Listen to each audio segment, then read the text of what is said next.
In the Bible, there's stories about donkeys and camels. They make mention of those creatures from time to time. The story that I'm thinking about is Balaam.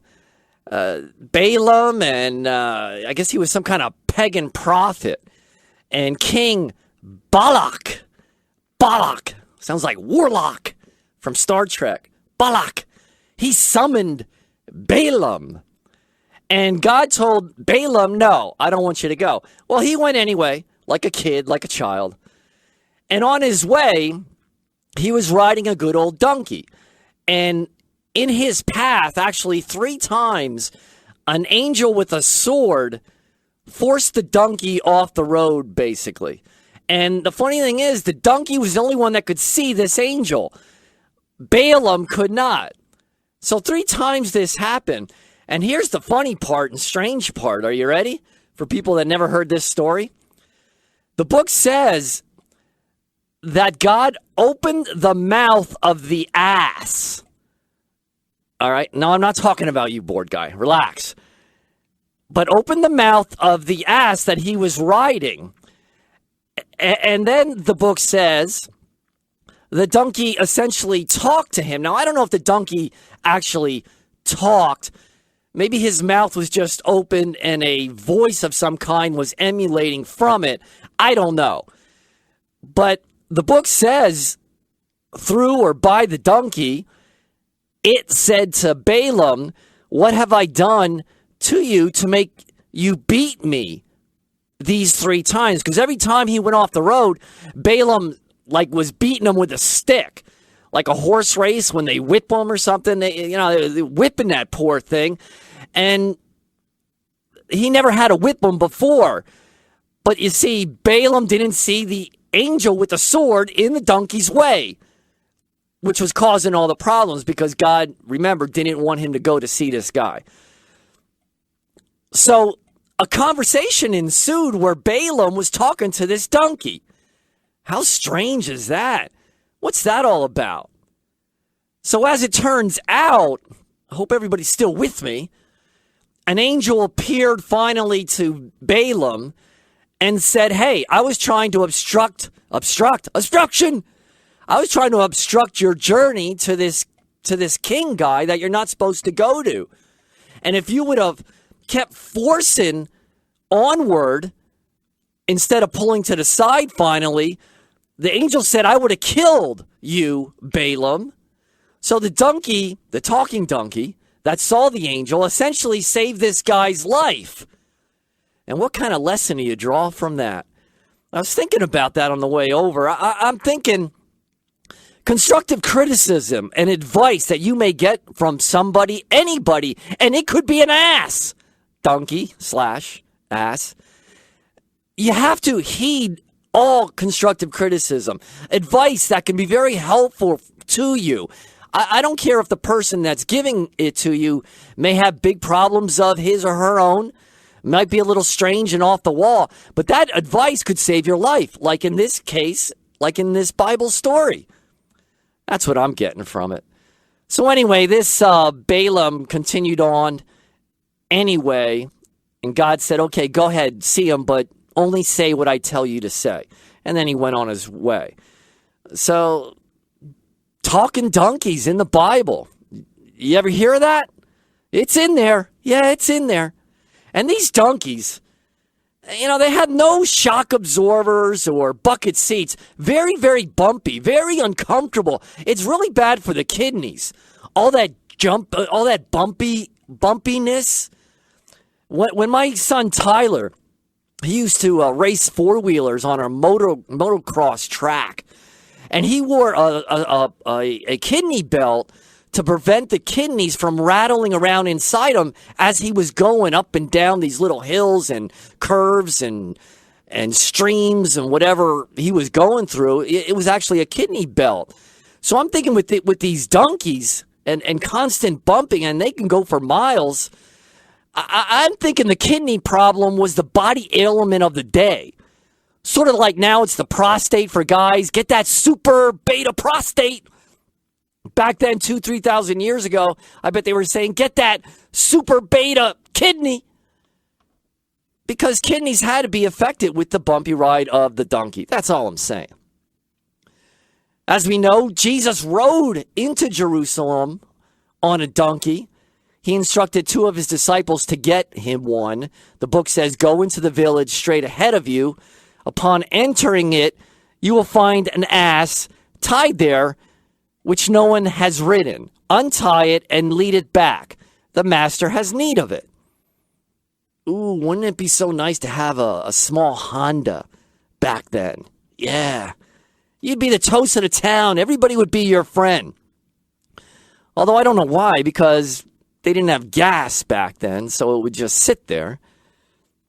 Unless, I guess, you can roll it down hills. It can work that way for transportation.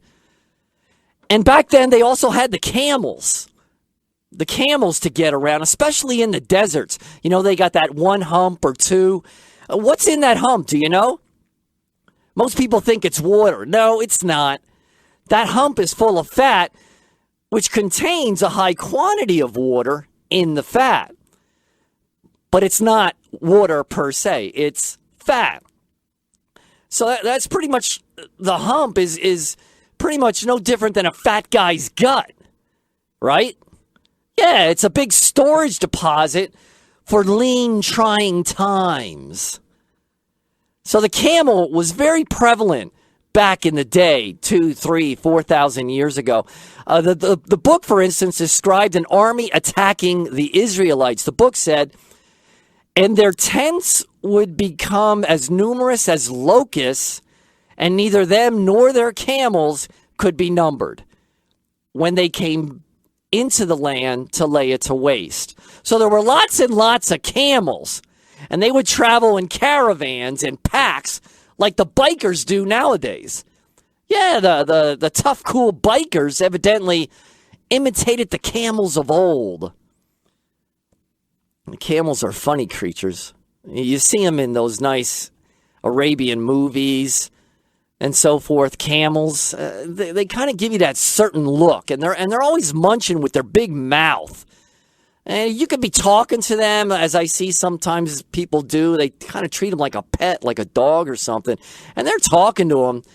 And the camel, it's acting like it's listening, but it's really not. I mean, it acts as though it does, but, you know, it's saying to itself, yeah, I got it. But they act as though they're listening, and all the while, they're just building up phlegm in their mouth to spit in your face. That's what camels do. That's kind of like their job. Anyway, talking about transportation, 2,000-3,000 years ago, how people got along. They used the donkey, like on Shrek, donkey. They used the good old camel, and they used horses, of course, also. But horses were mostly for the kings and the armies. They were great for battle. The book says, Solomon also had 40,000 stalls of horses for his chariots and 12,000 horsemen. So that was a big deal in the armed forces back then. The chariots, man.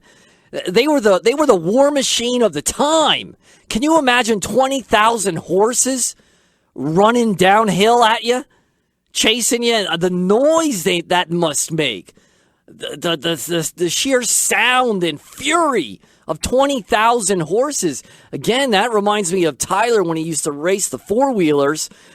At the starting line, there would be like 30 four-wheelers, 30 engines revving up at the start gate.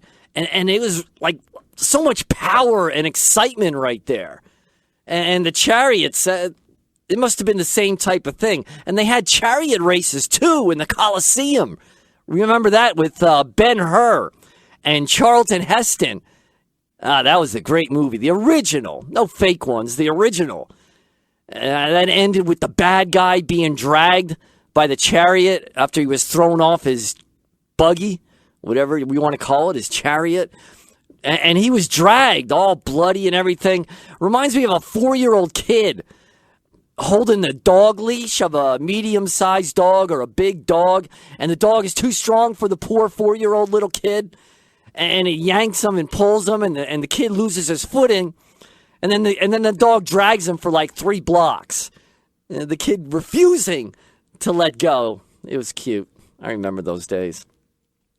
So what was the most common form of transportation of all back then?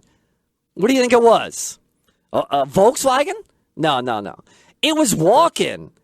Man, walking. Those people walked for miles and miles and miles, and all they had were sandals. God talking to Moses, he said, remove your sandals from your feet, for the place where you stand is holy ground. I guess it was that Mount Sinai situation going on there. And sandals, that's all they had. They didn't have $250 comfortable Michael Jordan sneakers, no. And, I never liked sandals, especially with socks. Who came up with that look? Although, I guess it's probably better than exposing their big, smelly, hairy feet with crooked toes. Okay, we got a caller. Who's this? Good morning, Robert. Hey, Rudy, what's up? You were talking about donkeys and stuff like that, camels. I never really seen, I think maybe one time I saw a camel on some kind of like a museum. But I remember when I went to Syria one time or maybe twice, one time when I was older and one time when I was younger, before I lost my sight. I remember a gentleman, had in Syria, where probably your wife's probably from the same area they used to. See, Americans think that the whole Middle East is nothing but deserts and everybody rides camels. That's what Americans think. Oh, no. In Lebanon, we don't even have deserts. But it's kind of, it's kind of beautiful, man, believe it or not. I know you're probably going to laugh, but it's so beautiful, this kind of atmosphere. What, the camel or the desert? No, I'm not talking about the deserts and camels, man. I'm talking about the donkeys and the sheep, and all of that. Well, they're farm animals, God's creatures and all. They all got a place. I know, and that and the donkeys, they kind of, they kind of listen. Believe it or not, they're kind of loyal. You know what I mean? But if if you don't, let's say you don't feed them and they don't know you, they won't listen to you, believe it or not. That's just like the board guy. If we don't bring donuts in every morning or something, he ain't going to listen. He won't do it. He won't cooperate at all. I remember when I was young, one time I kept bugging this guy to kind of let me ride the donkey, me and my brother, God bless his soul now.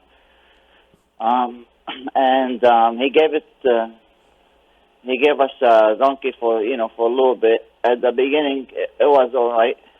And when we were trying to ride that thing, I remember, he ran away from us, and we had to follow him in areas we don't even know where we were at exactly. They can be wily creatures, but if there's nothing else around, I guess you got to live with them. Thanks, Rudy.